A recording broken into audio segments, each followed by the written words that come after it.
This is the 2026 prediction. Kung mahilig ka sa mga ganitong gabay at gawa, siguraduhin tapusin ang video na ito. Kung matagal ka nang manonood ni Queen Empress, alam niyo naman yan. This is the 2026 yearly prediction. Kung mahilig ka sa mga ganitong gawa, siguraduhin tapusin ang video na ito. This is for 2026 prediction about global economy, no? At anong petsa ngayon? Tingnan natin. Today ay December 1, 2025, Monday, 3:20 AM. Kaya naman, kung mahilig ka sa guidance, make sure to click that follow button. Napapanood mo ang video na ito dahil ito ay isa sa iyong mga benepisyo bilang aking subscriber. At tingnan natin ano ang mangyayari sa ating global economy ng 2026. At kung mayroon kang katanungan, make sure to click that follow button at i-comment ang iyong katanungan. Kung ikaw ay nasa blue app, red app, black app, siguraduhin i-comment ano ang iyong katanungan. Tingnan natin mga kapatid, siguraduhin i-save ang video na ito dahil alam ko na babalikan mo ito kapag nangyari na. Again, this is the global economy prediction for 2026. So sinasabi dito kapatid na may mangyayaring kaguluhan, no? Hindi ganun kaganda ang magiging ekonomiya ng mundo sa 2026. May nakikita ako ditong chaos, kaguluhan, pag-aaway, no? Something about it is a possible war. Okay? Ito ay hindi naman tungkol sa Pilipinas. Ito ay isang gera na kahit hindi tayo mismo kasali sa gera, more on malaki ang magiging epekto sa Pilipinas. At sinasabi rin dito na this is an ending of a chapter and a new beginning sa mundo, no? Talaga namang tayo magugulantang, no, sa mga mangyayari na ito. At please comment ang word kapatid na I revoke negativity, I revoke negative energy, kasi itong gera na ito na nakikita ko sa aking prediction ay maaaring pasimula na ngayon, maaaring kumbaga closed doors na itong nangyayari, pero wala pa namang nababalita, di pa mga kapatid, ngunit ito ay kumbaga pinag-uusapan na ngayon, closed door, no? At ito ay sinisigurado kung mangyayari ng 2026. Hindi ito mapigilan, no? Ito ay laban sa dalawang malaking bansa, something about global economy ang maapektuhan, no? At ito ay laban sa, nakikita ko ditong tatlong bansa na magkakaroon ng digmaan na makakaapekto sa buong mundo. At sinasabi dito na mahihirapan ang mga Pilipino, magiging mataas, magdodoble, triple ang mga presyo ng bilihin. No, something about oil, something about minaamoy akong oil ng sasakyan. Alam niyo mga kapatid, yung sa sasakyan pag nagpapagasolina kayo, yun yung naaamoy ko. So parang yun yung pinaka malaking isang magiging problema ng buong mundo ito mga kapatid. Something shortage about food, about gas, no? Something about Middle East, ayan, desyerto mga kapatid, no? So sila ay mga banyaga, hindi tayo makakasali sa digmaang ito, no? Pero something about Middle East, ayan, nakita niyo yung kapundukan, no? Desyerto. Something ganung energy ang nasa-sense ko, no? Ganun pa man, magiging tahimik at hindi maapektuhan ng Pilipinas, no? Pero in terms of presyo ng mga bilihin, talaga namang hindi magiging maganda ang ekonomiya.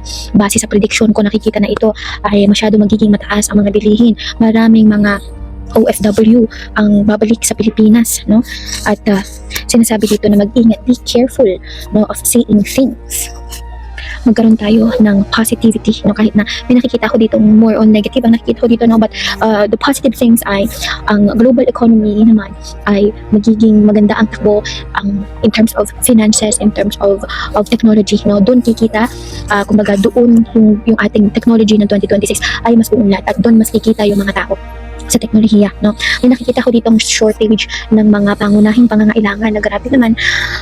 Sana huwag mangyari ito, ano? In the name of our Lord God, in the name of Jesus Christ, we revoke these things to not happen. Nabi ka, hindi-hindi ka, no? May mga naaamoy akong pulbura, something about bombing, talagang gera ito. Something, naamoy ako about petrolyo, yun nga pong something gas, pag nagpapagas tayo sa gasolinahan, yun ang naamoy ko. Something ganun doon magsisimula itong gera. So, mga kapatid, ano, tayo manalangin kasi hindi man tayo makakasali dito pero malaki ang magiging epekto sa mga Pilipino, no? At sinasabi rin dito na ganun pa man, may ways na para ito hindi matuloy, na kumbaga may ways na hindi magtuloy-tuloy, no? At syempre kailangan nating magkaisa lahat, no? no? Itong gera na ito, hindi na to mapipigilan. Talagang nakatagda itong mangyari, no? So, even sa Bible, mga kapatid, nakalagay din naman yan. So, this is like the eye-opening sa ating mga tao, no? Na may mga bagay na dapat mangyari, nakakalungkot man, no? Ay dapat mangyari para sa pagbabago ng mundo. So, yun yung nakikita ko dito na more on, ang mga Pilipino naman matatatag eh.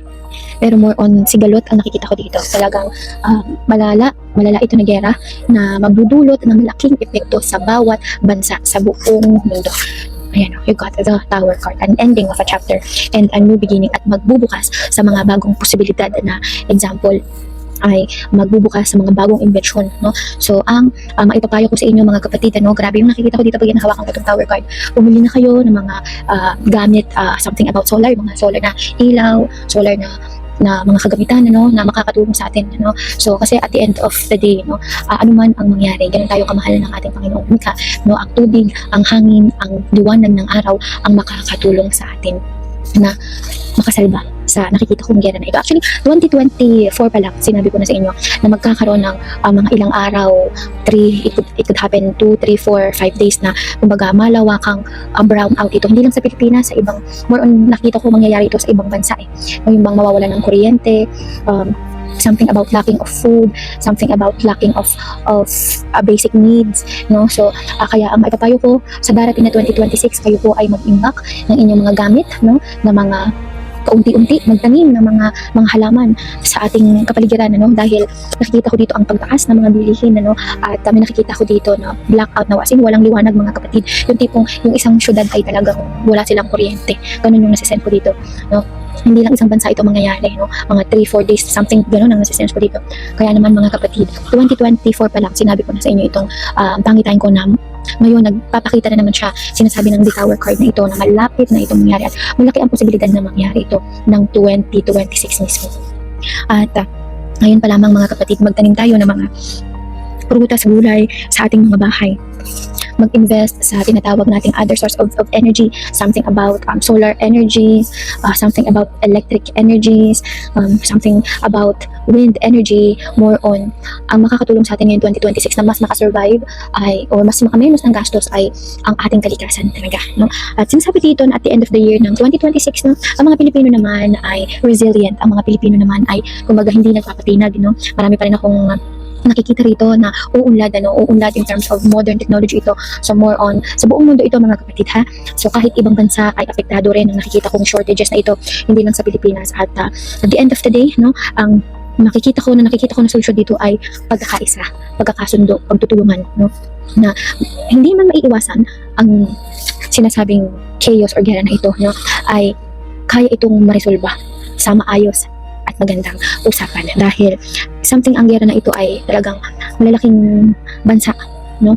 Ito ang simula, itong taon na 2026 ang simula ng matatawag nating rigudon, matatawag nating kumbaga pagbagsak ng malalaking kumpanya, malalaking bansa, no? Ano eh, something about 2 to 3 companies, 2 to 3 countries rather, 2 to 3 malalaking bansa ito na nakikita ko na somewhere about Middle East, malayo naman sa Pilipinas.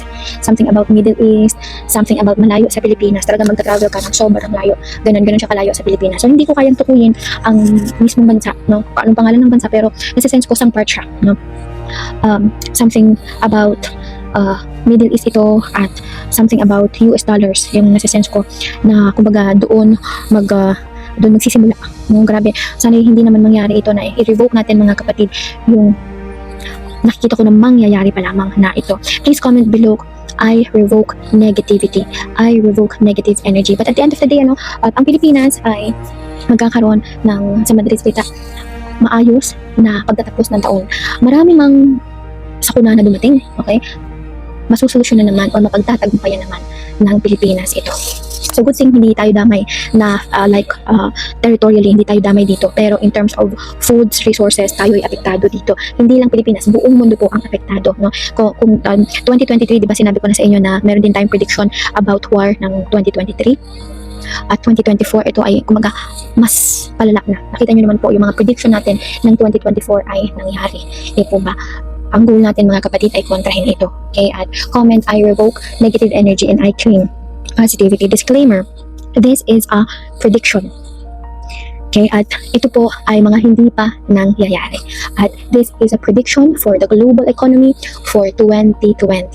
As of today po, Monday, December 1. So alam niyo naman, yearly tayo nagpa-prediction, yearly tayo gumagawa ng mga premonitions and predictions. Kung mahilig ka sa mga ganitong gabay, make sure to click that follow button and click that subscribe button kung nasan ka mang social media platform na nanonood. Dahil alam ko na babalikan mo ang video na ito pag nangyari na. Don't forget to save this video and share this sa mga mahal mo sa buhay na lalo na mga nasa ibang bansa. Yung mga OFW yung nakapamilya, make sure to share it with them. Anong social media platform man kayo nanonood, make sure to follow, click that subscribe button, and don't forget to share this live. So, you are watching this because you are my followers, you are my super fans, and you are my subscribers. Ito po ang isa sa inyong mga benepisyo. Kaya kung mahilig ka sa mga ganitong gabay, siguraduhin mag-join po sa ating live sa Black App, 8 p.m. po yan to 5 a.m. Philippine time po yun. Tandaan mo na kapatid, sa ganitong mga sakuna, isa lamang ang solusyon. Hindi natin kailangan magpanik. No? Kailangan tayo ay manalangin, magbalik loob sa ating Panginoong Lumikha, ano pa man ang inyong relihiyon. Yun po ang kasagutan sa anumang suliranin. Tayo ay magbalik loob sa ating Panginoong Lumikha. At tayo ay humingi ng kapatawaran sa lahat ng ating kasalanan na nagawa at maging mas mabuti sa ating kapwa. Dahil sa nakikita ko na kaguluhan na ito, ang solusyon ay pag-uusap ng mabuti. No? Hindi naman kailangan umabot dito. Diba? Kung kaya namang pag-usapan, lahat ay nadadaan sa diplomasya.